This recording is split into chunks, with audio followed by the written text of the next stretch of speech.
Metro Atlanta, one group is still working hard to make sure translated voting materials get into the right hands. 11 Alive's Chanu Hirsch shows us why one nonprofit thinks it's so important to the Asian American community. The Asian Americans Advancing Justice group in Atlanta says to help Asian American voters who don't speak English be engaged in this year's elections, the nonprofit has translated voting materials. According to the Pew Research Center, Asian Americans are the fastest growing group of eligible voters of any racial or ethnic minority group in the United States.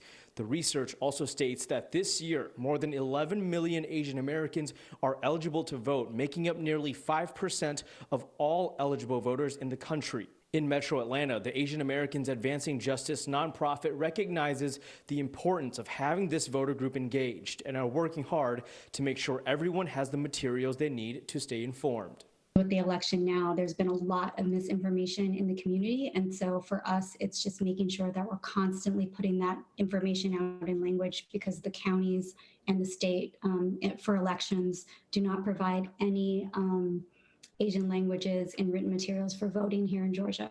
According to the Georgia Secretary of State's office, Asian American voters make up 2.5% of all eligible voters in the state this year. Coming up on 11 Alive News Update, hear from an Asian American voter who shares her experience and perspective with having to translate for others.